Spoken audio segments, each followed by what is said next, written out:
Hello guys, welcome to BRK. నేను మీ నందు. మనతో పాటు సీనియర్ అనలిస్ట్ చింతా రాజశేఖర్ గారు ఉన్నారు. ఆయనతో మాట్లాడి జనసేన పార్టీలో కొన్ని చేంజెస్ అయితే జరిగాయి, దాని గురించి మాట్లాడి తెలుసుకుందాం. నమస్తే సార్. నమస్తే. సార్, ఇప్పుడు తిరువూరులో సంబంధించిన కొంతమందికి ఈ ఇష్యూ 1 వీక్ నుంచి నడుస్తూ ఉంది. కొన్ని నోటీసులు ఇచ్చారు. ఈ కార్యకర్తలు అందరూ కూడా ఎంతో బాధలో ఉన్నారు అనేది మనం వింటున్నాం.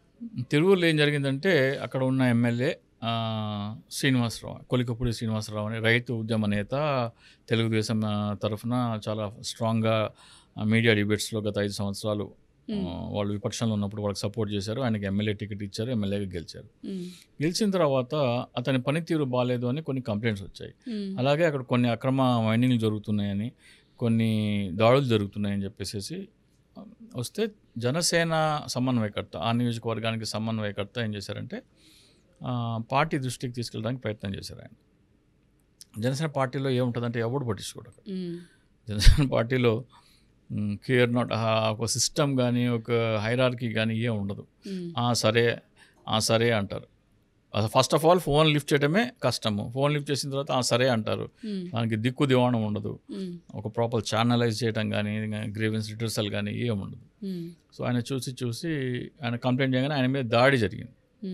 అలాగే ఆయనని హత్య చేయడానికి ప్రయత్నాలు జరుగుతున్నాయని ఆయన చెప్తున్నాడు. మరి నిజమో కాదో మనకు తెలియదు. నా మీద హత్యా ప్రయత్నానికి, నా మీద దాడికి ఫలానా వ్యక్తికి పురమాయించారు అని చెప్పేసి ఎవరో డేవిడ్ అనే వ్యక్తి పేరు చెప్తున్నారు ఆయన. సో ఇవన్నీ ఆయన ఏం చేశారంటే ఒక ప్రెస్ మీట్ పెట్టి, అంటే పార్టీ పట్టించుకోకపోతే ప్రెస్ మీట్ పెట్టి దాన్ని ఆయన బహిర్గతం చేశారు. బహిర్గతం చేయగానే ఆయన మీద ఇప్పుడు షోకాజ్ నోటీస్ ఇచ్చింది. పార్టీ దృష్టికి తీసుకురాకుండా నువ్వు ఎందుకు ప్రెస్ మీట్ పెట్టావు అనేది ఆయన మీద అభియోగం. సో ఆయన ఏమంటారు అంటే, నేను పార్టీ దృష్టికి తీసుకెళ్ళాను, ఎవరు పట్టించుకోలేదు కాబట్టి నేను ప్రెస్ మీట్ పెట్టాల్సి వచ్చింది అనేది ఆయన వాదన. ఆయన వాదనే కరెక్ట్. ఎందుకంటే జనసేన పార్టీలో నేను 5 సంవత్సరాలు ఉన్నాను కాబట్టి అక్కడ ఏం జరుగుతుంది, ఎలా జరుగుతుంది, ఏంటి, అక్కడ పరిస్థితి ఏంటి, అక్కడ ఏ శక్తులు పనిచేస్తాయి, ఒక వ్యక్తిని మీరు వినాలంటే అక్కడ ఏమేమి క్వాలిటీస్ చూసి ఆయనని ఎంటర్టైన్ చేస్తారు, ఇవన్నీ నాకు తెలుసు అక్కడ. సో అక్కడ అతనికి ఆదరణ లభించకపోతే ఆయన ఏమన్నారంటే, జనసేన పార్టీ కనుక నన్ను ఒకవేళ పార్టీ నుంచి పంపించేసినా సరే నేను ఈ పోరాటం వదలను, ఈ పోరాటం కొనసాగిస్తాను అని చెప్పి ఆయన కట్టుబడి ఉన్నారు. సో ఆయనకి షోకాజ్ ఇవ్వడం జరిగింది. పార్టీ ఏదైతే డిసిప్లినరీ యాక్షన్ కమిటీ ఉందో వాళ్ళు షోకాజ్ నోటీస్ ఇచ్చారు. ఆయన మీద దాడి జరిగితే దాడి చేసిన వాళ్ళ మీద కేసు పెట్టమని కానీ, మా కార్యకర్తను ఎందుకు కొట్టారని చెప్పి పిలిపించి మందలించడం కానీ, వాళ్ళిద్దరిని పిలిపించి కూర్చోబెట్టి మాట్లాడటం కానీ చేసింటే ఇంతదాకా వచ్చేది కాదు.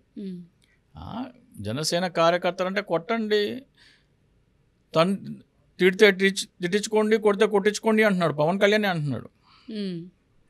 ఎన్నికల కంటే ముందర వాళ్ళ మాట అన్నా మీరు పడాలి, రాష్ట్రం కోసం, రాష్ట్ర ప్రయోజనాల కోసం అన్నాడు. అక్కడ రాష్ట్రం లేదు, ప్రయోజనాలు లేవు, ప్రజలు లేవు, ఏమీ లేదు. మా ప్రయోజనాలు, నేనే ఎమ్మెల్యే గెలవాలి, నేను మినిస్టర్ అవ్వాలి, మా తమ్ముడు ఎమ్మెల్సీ అవ్వాలి, ఆయన మినిస్టర్ అవ్వాలి, చంద్రబాబు నాయుడు అధికారంలో రావు, ఇవే ప్రజల ప్రయోజనాలు ఏం లేవు. చంద్రబాబు నాయుడు ప్రయోజనాలు మా ప్రయోజనాలే ప్రజల ప్రయోజనాలుగా చెప్తారు. సో దాన్ని మొత్తము తీసుకున్నారు. సో దాన్ని బట్టి ఇతను కలత చెంది పార్టీ, నాకు తెలిసి 48 hours టైం ఇచ్చారు. నిన్న ఈవినింగ్ ఇచ్చిన లెటర్, ఇవాళ ఈవినింగ్, రేపు ఈవినింగ్ టైం అయిపోతుంది. ఈయన ఇవాళ రేపు సమాధానం ఇస్తా అంటున్నాడు. దానికి అతను సంతృప్తి చెందకపోతే అతను పార్టీ నుంచి వేసి అవకాశం ఉంది. పార్టీ నుంచి వేసినా అతను ఆగనంటున్నాడు. తప్పు. పవన్ కళ్యాణ్ అవినీతికి వ్యతిరేకంగా పోరాడుతున్నారు, దోపిడీకి వ్యతిరేకంగా పోరాడుతున్నారు, కళ్ళారా ఆధారాలు. ఆయన వెళ్ళి మైండ్లోకి వెళ్ళి మొత్తము విజువల్స్ అన్నీ షూట్ చేసి పెట్టాడు, ఆయన వీడియోస్ పెట్టేశాడు. సో అక్కడ అవినీతి జరుగుతుందంటే జరుగుతుంది. మరి అవినీతి జరుగుతుందంటే మరి దాన్ని తెలుగుదేశం ఎమ్మెల్యే మీద యాక్షన్ తీసుకునే సాహసం పవన్ కళ్యాణ్కి ఎక్కడ ఉంటుంది? అది కాకుండా బషీరో రషీదో అనే ఒక యూట్యూబర్, అతను కూడా ఒక వీడియో పెట్టాడు. చాలా బాధగా ఉంది నాకు, పవన్ కళ్యాణ్ స్పీచ్ నాకు నచ్చలేదు, ఆవిర్భావ సభలో పవన్ కళ్యాణ్ వైఖరి నాకు నచ్చలేదు అంటే, అతనిని పాపం నువ్వు ముస్లిం కాబట్టి, నువ్వు పాకిస్తాన్ వెళ్ళిపో, 10 సంవత్సరాల పార్టీకి సేవ చేసిందంతా బూడిదలో పోసిన పన్నీర్ అయిపోయింది ఆయన. నువ్వు పాకిస్తాన్ వాడివి, నువ్వు ముస్లిం కాబట్టి పవన్ కళ్యాణ్కి వ్యతిరేకంగా మాట్లాడుతున్నావు, నీ అసలు రంగు చూపించావు, అతను కష్టపడింది చేసిందంతా వదిలేశారు. సో జన సైనికులకి ఇట్లాగే ఉంటుంది. వాళ్ళకి పవన్ కళ్యాణ్ ప్రత్యేక హోదా కోసం పోరాడాలి అంటే పోరాడాలి అంటారు. ప్రత్యేక కోసం పోరాడకూడదు అంటే పోరాడకూడదు. పవన్ కళ్యాణ్ ఎటు చెప్తే అటు డ్యాన్స్ వేసే వాళ్ళే జన సైనికులు. మొన్న ఒక పోస్ట్ చూపించాను. పవన్ కళ్యాణ్ కంటికి ఇన్ఫెక్షన్ వస్తే డాక్టర్ దగ్గరికి వెళ్ళి ఇట్లా పట్టి చేయించుకున్నాడు.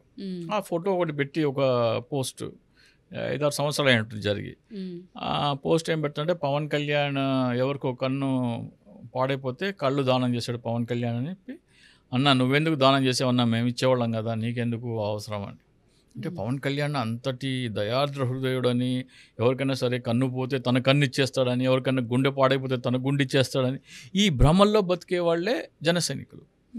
అందుకనే వాళ్ళని వ్యక్తి పూజ మానసిక రోగులు అంటాను నేను. ఎంతగా వాళ్ళని మానసిక రోగులుగా మార్చుకున్నాడంటే తను ఏది చెప్తే అదే కరెక్ట్. భగత్ సింగ్ అన్నారు. నిన్న భగత్ సింగ్ వర్ధంతి అయింది. ఎవడు ఒక కార్యక్రమం లేదు జనసేన తరఫున, ఎవరు మాట్లాడలేదు. ఝాన్సీ లక్ష్మీబాయి పుట్టినరోజు అంటారు, వీర మహిళ ఝాన్సీ లక్ష్మీబాయి అంటారు. ఆ వీర మహిళకి ఒక అమ్మాయి వైస్ చైర్మన్గా ఉండింది. అమ్మ పవన్ కళ్యాణ్ బర్త్డే చేసావా అని అంటే చేశానండి అంది. నువ్వు మరి వీర మహిళ వైస్ చైర్మన్ కదా, ఝాన్సీ లక్ష్మీ బర్త్డే ఎప్పుడు అంటే ఆన్సర్ లేదు. అంటే పవన్ కళ్యాణ్ బర్త్డే చేస్తారు, భగత్ సింగ్ బర్త్డే చేయరు, ఝాన్సీ లక్ష్మీబాయి బర్త్డే చేయరు, చంద్రశేఖర్ ఆజాద్ బర్త్డే చేయరు, అల్లూరి సీతారాం బర్త్డే చేయరు. వీళ్ళ అందరికంటే పవన్ కళ్యాణ్ ఎక్కువ. సో వీళ్ళు అసలు రంగు పవన్ కళ్యాణ్ చెప్పేదానికి ఆచరించేదానికి తేడా ఏంటో మనకు అర్థం అవుతుంది. అలాగే ఇంకో అధికార ప్రతినిధి, జనసేన పార్టీ అధికార ప్రతినిధి కూడా ఒక పోస్ట్ పెట్టాడు. పవన్ కళ్యాణ్ ఆవిర్భావ సభలో మాట్లాడితే, ఆవిర్భావ సభలో నాకు అందరికంటే నచ్చినది బాలినేని శ్రీనివాసరెడ్డి గారి ప్రసంగం.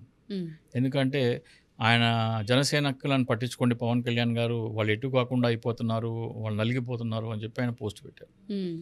అతను బాలినేని శ్రీనివాసరెడ్డి ప్రసంగమే ఆ మీటింగ్ మొత్తంలో హైలైట్ అంట. ఇప్పుడు జన సైనికులకి ఎవరి ప్రసంగం హైలైట్ అవ్వాలి? పవన్ కళ్యాణ్ ప్రసంగం అదే హైలైట్ అవ్వాలి మీటింగ్. దానికంటే కూడా బాలినేని నచ్చింది. ఎందుకు నచ్చింది? జన సైనికులు పట్టించుకోవట్లేదు అన్నాడు కాబట్టి నచ్చింది. సో ఆయన పెట్టిన పోస్ట్ని జన సైనికులు అందరూ నిజమే అని దాని షేర్లు, కామెంట్లు, లైక్లు కొట్టారు. దాదాపు 30-40 వేల మంది చూసుంటారు దాన్ని. సో జన సైనికుల అభిప్రాయం కూడా అదే. దీన్ని బట్టి మనకేం అర్థమవుతుంది? జన సైనికులకే దిక్కు లేదు, ఇంకా ప్రజలకి ఏం చేస్తారు వీళ్ళు? సో జన సైనికులలో అసమ్మతి అయితే పవన్ కళ్యాణ్ పనితీరు, పవన్ కళ్యాణ్ నిజస్వరూపం జన సైనికులు ఇప్పుడిప్పుడే పసిగడుతున్నారు. అంటే అధికారం రాకముందర, అధికారం వచ్చిన తర్వాత ఏదో అద్భుతాలు చేస్తారనుకున్నారు, కానీ సుగాలి ప్రీతి కేసు పక్కన పెట్టారు. 33,000 మంది మహిళల అబద్ధమని కౌన్సిల్లో ఒప్పుకున్నారు. జగన్మోహన్ రెడ్డి 14 లక్షలు అప్పు చేశాడని, అది కూడా మేము అబద్ధమే అని చెప్పి ఒప్పుకున్నారు. స్మార్ట్ మీటర్లు పెడితే బద్దలు కొట్టండి అన్న లోకేష్ ఈ రోజున స్మార్ట్ మీటర్లు పెట్టిస్తున్నాడు. ల్యాండ్ సర్వే విషయంలో కూడా ఆ రోజు వద్దన్నారు, ఇప్పుడు ల్యాండ్ సర్వే చేస్తున్నారు. సో ఇక్కడ విషయం ఏంటంటే మేము అన్ని అబద్ధాలు చెప్పాము, పవన్ కళ్యాణ్ పచ్చి అబద్ధాల కోరు అనేది జనసైనికులకు అర్థమవుతుంది. ఎవరికైతే మెచ్యూరిటీ ఉండి ఇది తప్పు కదా, మనం పవన్ కళ్యాణ్ ఇట్లా ఎక్స్పెక్ట్ చేయలేదు కదా, ఆయన క్యారెక్టర్ ఇలాంటిదా అని గమనిస్తున్నారో వాళ్ళందరూ జనసేనకు దూరం అవుతున్నారు. పవన్ కళ్యాణ్ ఏది చేస్తే అదే కరెక్ట్ అనేవాళ్ళు ఉంటారు, మానసిక రోగులు. పవన్ కళ్యాణ్ ఏది చేసినా కరెక్టే, వాళ్ళు డెఫినెట్గా పవన్ కళ్యాణ్ వెంటే ఉంటారు. ఓకే, సో ఫైనల్గా మీరు ఈ గవర్నమెంటే రాంగ్ అంటారా సార్? ఇప్పుడు గవర్నమెంటే రాంగ్ అని కాదంటే జనసేనలో అసంతృప్తి ఉంది. జనసేనలో అసంతృప్తి ఉంది. ఈ ప్రభుత్వం ఏ కారణాలు చెప్పి జగన్మోహన్ రెడ్డి మీద ఏ అభియోగాలు అయితే మోపిందో అవన్నీ కౌన్సిల్ సాక్షిగా తప్పని ఒప్పుకుంటున్నారు వాళ్ళే. ఏ విషయమైనా సరే జగన్మోహన్ రెడ్డి మీద ఏ ఆరోపణ చేశారు కదా, దానికి సమాధానం ఏంటి అని కౌన్సిల్ అడిగితే అక్కడ అబద్ధం చెప్పడానికి లేదు, ఫిగర్స్తో మాట్లాడాలి. ఫిగర్స్తో మాట్లాడాల్సి వచ్చినప్పుడు అక్కడ ఫిగర్స్ వాళ్ళు చెప్పిన దానికి ఇక్కడ ఉన్నదానికి అసలు ఎక్కడ పొందడం లేదు. సో మేము అబద్ధం చెప్పాము అని వాళ్ళ నోటి చేతనే చెప్పిస్తున్నారు కౌన్సిల్లో. అదొకటి ఎత్తు. వీళ్ళు ఇచ్చిన హామీలు కూడా అబద్ధాలు అని ఇంప్లిమెంట్ చేయట్లేదంటే వీళ్ళు ఇచ్చిన హామీలు కూడా అబద్ధాలనే అయిపోయింది కదా. మొన్న తిరుపతిలో ఒక చోట సెల్ ఫోన్ పెట్టుకుని మహిళలందరూ ఒక బస్సు ఎక్కేశారు. బస్సు ఎక్కేసి చంద్రబాబు నాయుడు ఎన్నికల మీటింగ్లో చెప్పాడు, కండక్టర్ డబ్బులు అడిగితే నా పేరు చెప్పండి, మీ పుట్టింటికి వెళ్ళాలన్నా, మీ ఏ పనికి వెళ్ళాలన్నా, ఏదైనా దేవాలయానికి వెళ్ళాలన్నా సరే మీరు వెళ్ళిపోండి, డబ్బులు ఇవ్వద్దండి, నా పేరు చెప్పండి అన్నారు. ఆ వీడియో పట్టుకొని కండక్టర్ వస్తే ఇదిగో మీ చంద్రబాబు నాయుడు గారికి చెప్పారు, మేము డబ్బులు ఇవ్వం అని చెప్పి ఒక 50 మంది బస్సు ఎక్కారు.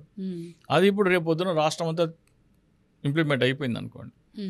అప్పుడు ఏమవుతుందంటే ఇటువంటి ప్రొటెస్ట్ అవసరం ప్రజల తరఫు నుంచి. ఒక్కసారి ప్రజలందరూ ఇదిగో నువ్వు చెప్పావు, నువ్వు అది చెయ్యని మొదలుపెట్టారనుకోండి, ఏ రాజకీయ పార్టీ అయినా సరే ఇంకోసారి తప్పుడు హామీలు ఇవ్వదు, అబద్ధాలు చెప్పదు. ప్రజలందరూ ఆంధ్రప్రదేశ్ రాష్ట్రంలో ఉగాది తర్వాత బస్సులు ఎక్కేసేసి ఇదిగో బాబు నువ్వు చెప్పావు ఫ్రీ బస్ అని, ఎక్కడి నుంచి ఎక్కడికైనా ఫ్రీ అన్నా, మీ అత్తగారింటికి అన్నాడు ఆయన, ఎక్కడి నుంచి ఎక్కడికైనా అనలేదు, మీ అత్తగారింటికి వెళ్ళాలన్నా ఏ పని మీద వెళ్ళాలన్నా ఫ్రీ అన్నాడు. శ్రీకాకుళంలో ఒక బస్సు ఎక్కి మా అత్తగారి ఇల్లు చిత్తూరు ఉంటుంది, చిత్తూరు వెళ్ళాలి మా అత్తగారి ఇల్లు, ఇదిగో నువ్వు చెప్పావు కదా ఫ్రీ, నాకు ఫ్రీ టికెట్ ఇయ్య అంటుంది. ఏం చేస్తారు?